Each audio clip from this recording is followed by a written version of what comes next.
Okay, welcome back to another video. If you remember what this blue bag stands for, that means this is from Taobao, and today we're taking a look at the Sugar 65. This is keycaps. I'm gonna put this aside for now.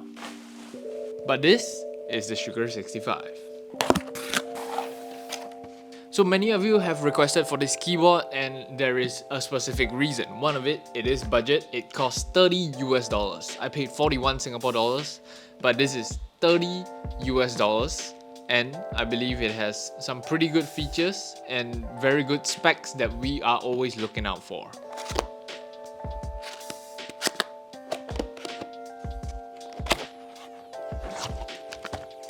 Alright, so before we take a look at the keyboard, let's just take a look at the accessories. It comes in a nice white little box. Alright, the first thing you will find in the box is your USB-C cable. It is not braided actually and not coiled, just a USB-C cable. The good old keycap and switch puller. Not sure if you can see this, but it's an Allen key. That is pretty standard. That is what you would receive when you buy a keyboard normally. So let's move on to the keyboard. Oh god, the plastic broke. Jesus. So, the name of this keyboard, as I have said it, this is the Sugar 65.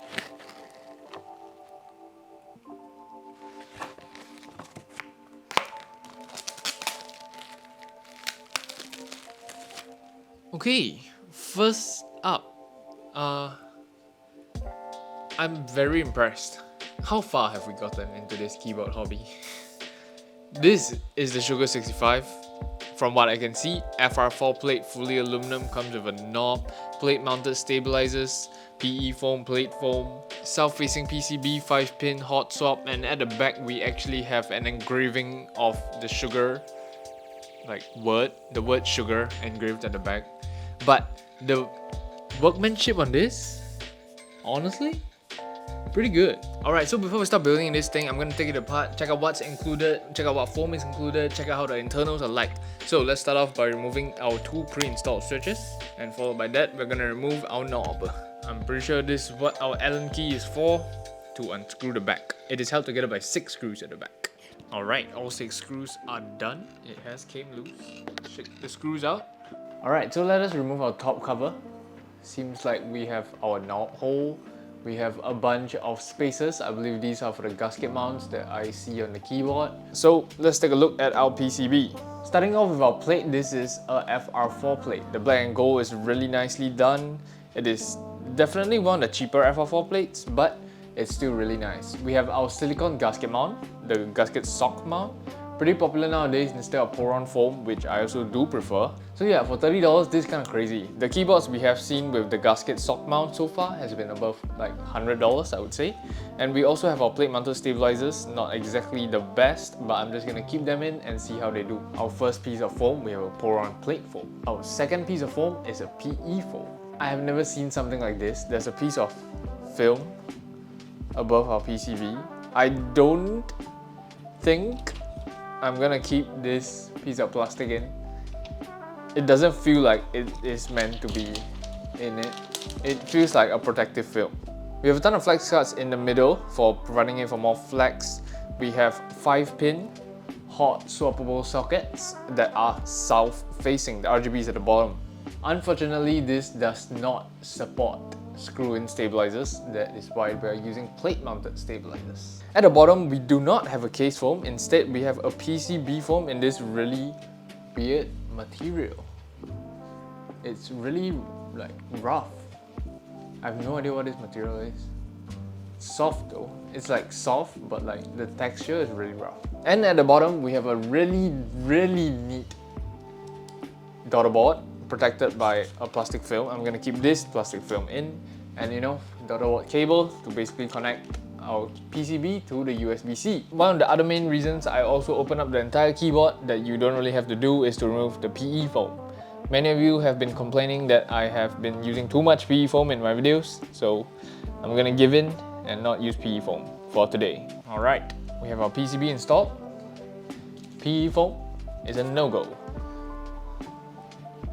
So plate foam goes on, gasket, make sure it lines up and all that stuff, and there we go. Put this back on. It would probably be the best option to throw the knob back on right now so that the top frame doesn't fall off, right?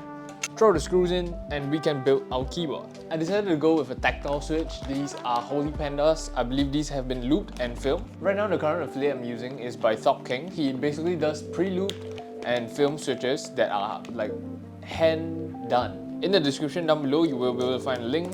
He has a whole ton of different switches and this is just one of it. As you guys know, the infamous Holy Pandas.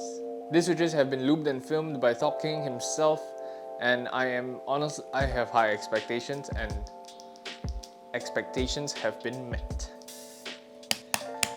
So I have finished fully installing the switches, but I do have to say installing the switches actually took me quite a while. It took me like 30 minutes. Yeah.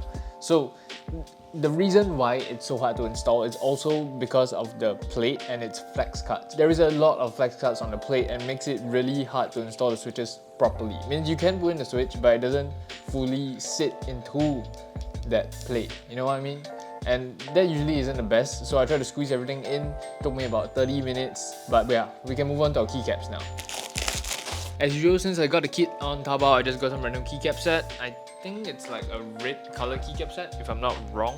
I ordered it really long ago. The main reason of why I got it in red is also because keyboard's pink, and I don't normally own pink keyboards, so I decided red to go with it, you know. So yeah, I'm gonna install the keycaps and we'll have our finished product and our typing test.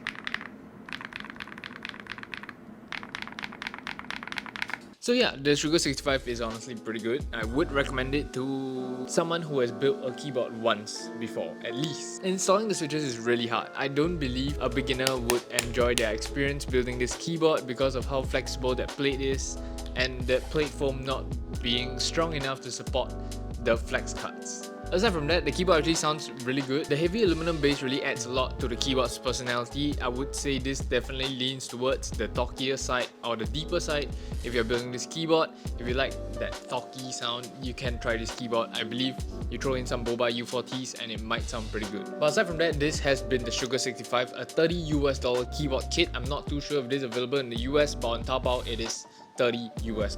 If you're interested, do check it out. They have a whole different bunch of colors, not sponsored. Many of you have been requesting for it and this is honestly really good. But aside from that, I hope you guys enjoyed this video. Comment down below any other keyboards you want to see that I have not reviewed that is really budget so we can share this information with everyone.